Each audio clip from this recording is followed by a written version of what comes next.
Hello and welcome to episode 18 of the SWR Darts Coaching Podcast with me, Sean, a PDPA qualified full-time darts coach.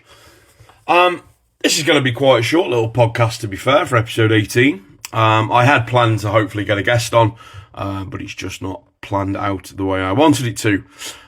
So what I decided I'm going to do in this podcast episode is I have taken what I feel are the most common 5 questions that I get asked. Now, I get asked these quite regular in an email, messages on Facebook. When people come to me for a coaching session, these are also the common questions that I get asked.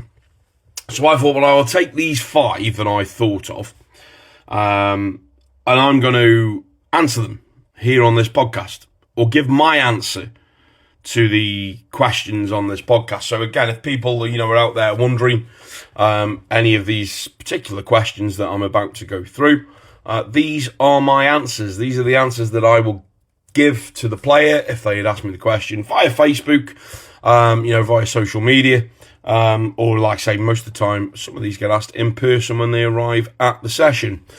So let's get straight into this podcast, because as I say, it's probably only going to be a short one. This one is episode 18. And then I'm hopefully going to record episode 19 next weekend when I'm in Bridlington. I'm up in Bridlington for a little break, and I'm going there to watch the mighty Bridlington Town play. But I'm also going up there to do a bit of darts coaching, and I'm hoping to grab a certain person in the area and have a little chat with them, but we'll see if that comes off. So, anyway, let's get into this podcast episode. So, the first question I commonly get asked is, question 1, what should I practice? Very common one I get, a lot of the time through Facebook. Oh, Sean, what should I practice? I'm struggling with my game, what should I practice? People come to me for a session. I always ask them at the start of a session, what is your practice routine? What do you normally go with? So the what should I practice, in my opinion, is many different areas of the game and not just 01. And what I mean by 01 is not just playing games of 501 against the Dartbot or the Scolia or the Knacker or any of the other apps that are out there. Practice the elements of a game of darts. So practice the power scoring element, practice the setup element, and practice the doubles element. When a player comes to me for coaching, I send them away with a 8 small gamed practice schedule for them to do at the start of their practice session. So it's aimed across them 3 different areas. This power scoring element, that's your starting part of darts, isn't it? We've got to get down to somewhere before we can try and get to 0.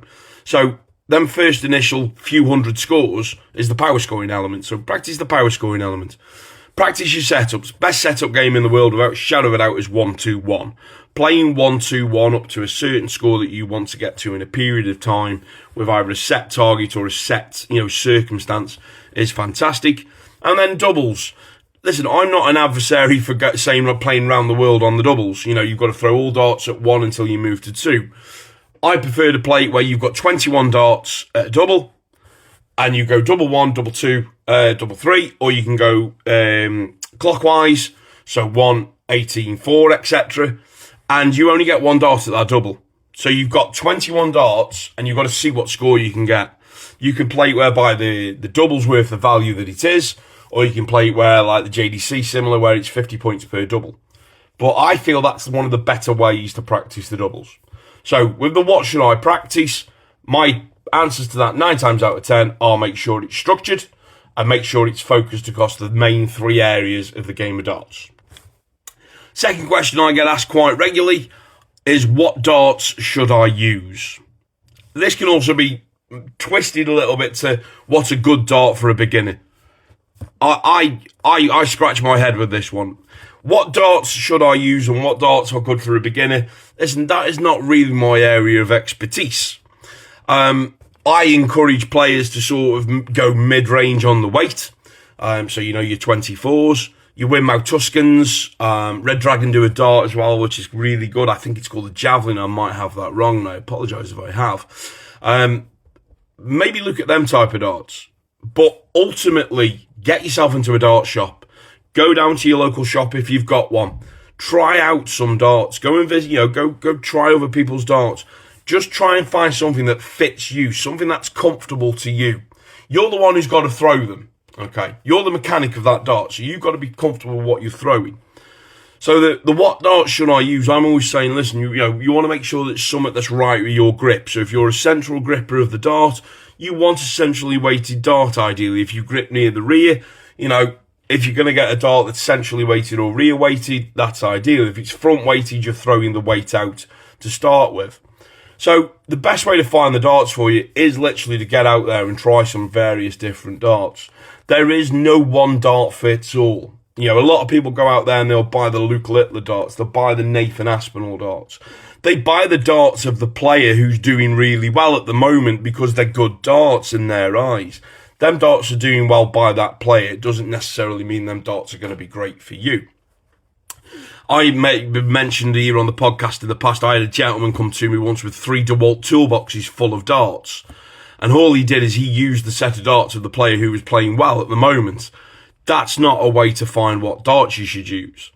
Because that player's playing well with them darts doesn't necessarily mean you are. So the question too, what darts should I use? That's entirely up to you. That's your personal preference. Get out there, try some darts, feel the darts. Do they feel right in your hand? Are they flying okay? Once you've done that, get yourself to a fitting. Go see the guys at Mission and get fitted at Mission. I've had plenty of players who've come to me recently who've been to Mission and been fitted for a Mission dart and then come to me for coaching. Love that. The people out there are trying to get fitted for the darts. And Mission do a fantastic job. So, by all means, get yourself out to, a dart shop or a place that does dart fitting and go that route. That is ideal. Third question, how do I know if I'm releasing the dart correctly? Now, this is one that I get quite regular, and I suppose in a way it can come from in many different forms. But how do I know if I'm releasing the dart correctly? Well, theoretically, you don't. Theoretically. You throw that dart out of your hand so quick that you don't see the release of that dart. You will feel the release of the dart. And so you should feel the release of the dart. But to know where you're releasing it is not really something you can or you want to look for when you're throwing in a way. If you film yourself regular, you'll see where your release point is. You'll see how you're delivering the dart. Is your hand going in front of the delivery? I've seen that on a few throw analyses that I've done recently, where the player's released the dart and his hand's gone in front of that dart, whereas the dart, he's not fired the dart out in front of the hand sort of thing.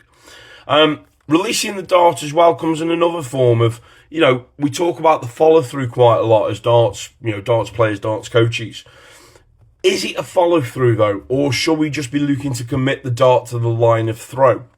That's the way I'd like to look at it. We want to make sure that if we're letting that dart go through, we're letting our arm go through with that dart. We're sending it out on the trajectory of where we want to go. We're sending that dart out on the parabolic curve. So, how do I know if I'm releasing the dart correctly? Well, if your dart's landing in weird angles at the board and very much away from the target area of what you're aiming for with your eyes, then theoretically I would say that you are releasing the dart incorrectly at some point there. But we need to identify where that is. Now, the old days, you'd go to the pub and, someone might just say to you, oh yeah, you're snatching your dart through. Well, that's all well and good, but let me throw this one at you. What exactly does that mean?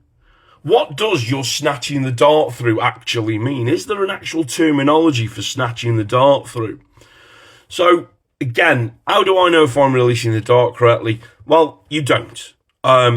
If the dart's landing at a nice, the angle that you perceive to be nice to you in your throw, then let's be fair, you probably have released that okay. Is the dart landing in the trajectory of the eye line that you were after, where you're aiming? If it has done, well, you've probably released that okay again. Correctly? Yes, potentially. Is the dart landing at an obscure angle with the tail up or the tail down too much, etc.? Well, then no, you've not released it correctly.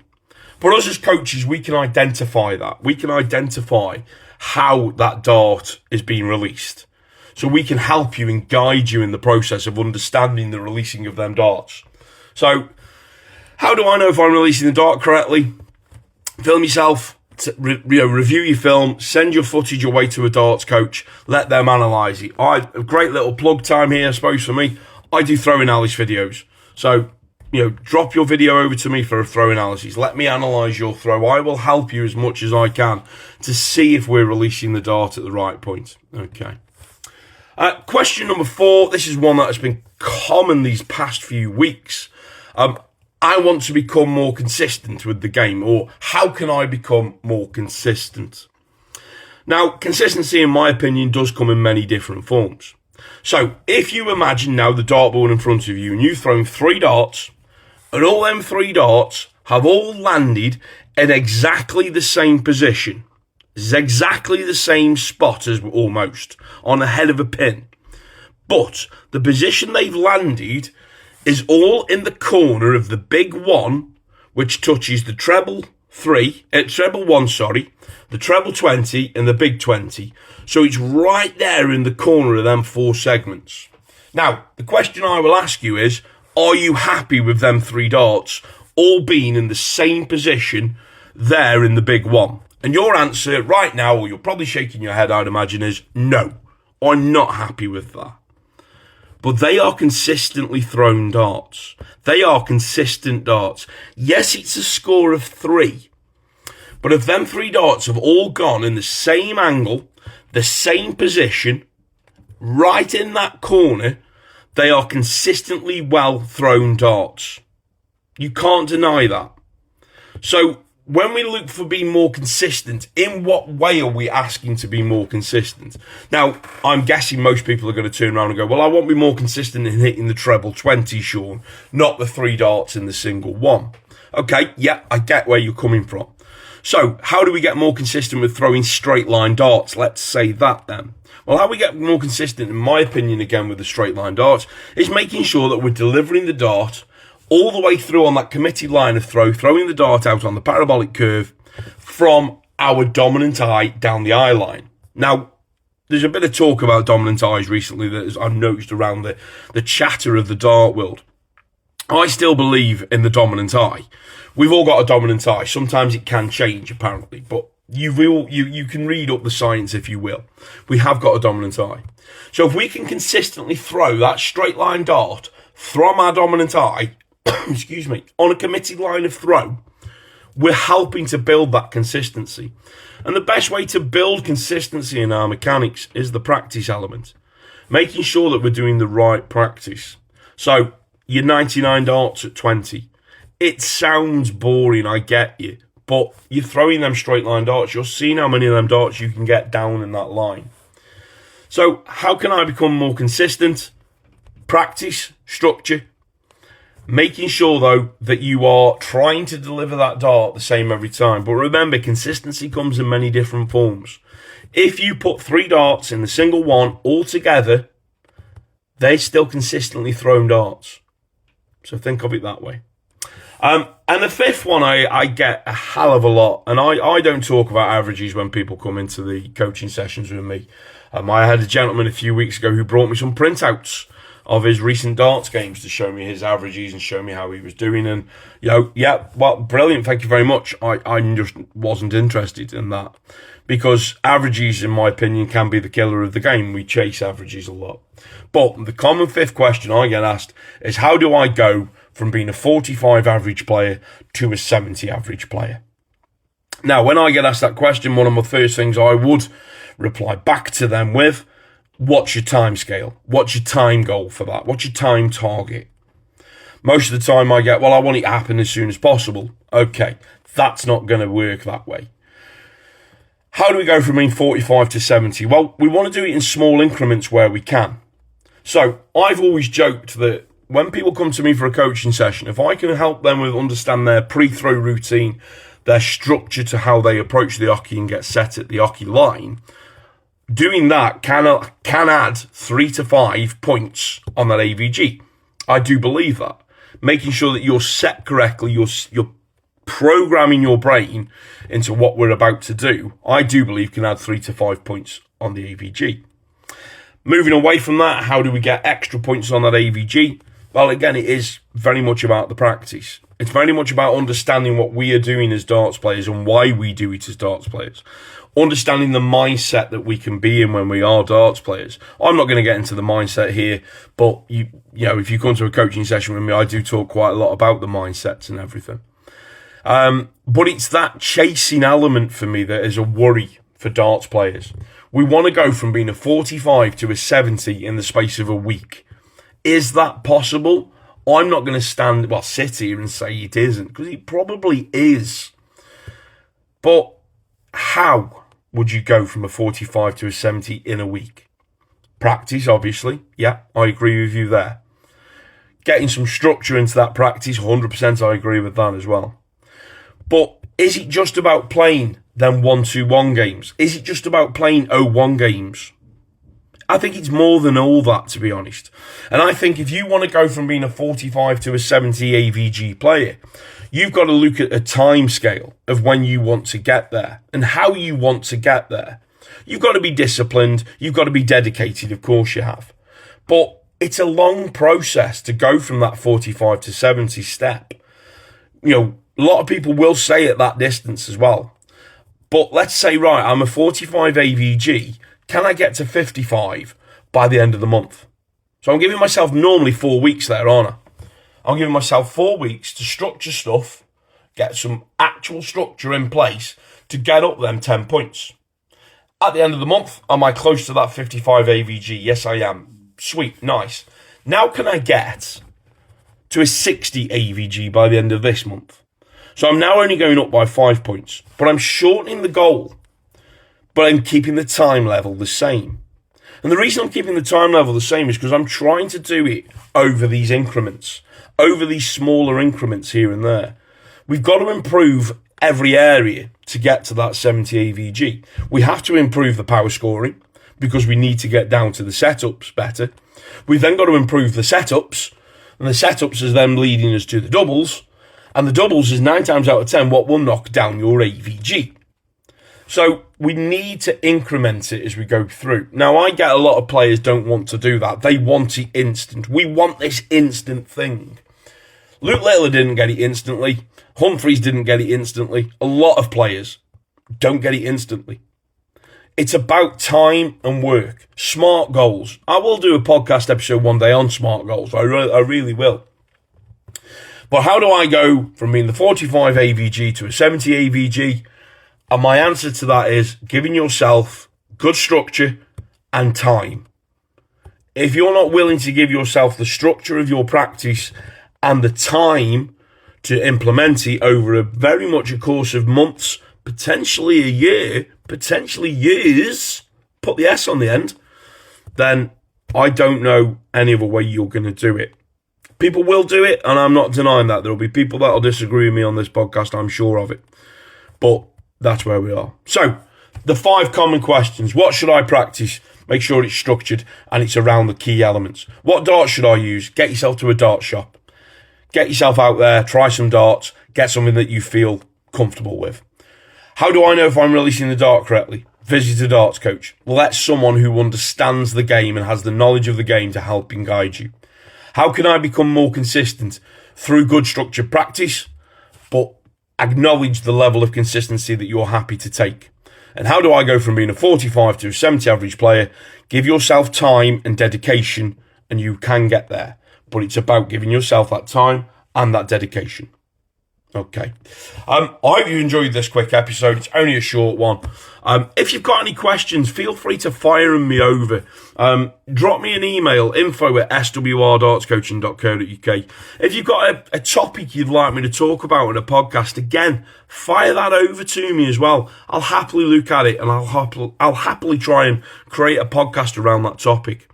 I am hoping to get some guests on this podcast. I've always said it. The episodes we've done in the past with Brian and with Sam have been brilliant. I have got a couple of other people I'm hoping to pull in who are through the PDPA that I'm hoping to pull in onto a podcast in the future and having a chat with them. But again, if you've got any questions, feel free to fire them at me. Follow me across the social medias. I'm on most of the channels. The only one I'm never really active on these days is TikTok. That's a story for another day. Thank you very much for listening. just keep enjoying your darts and take care, folks.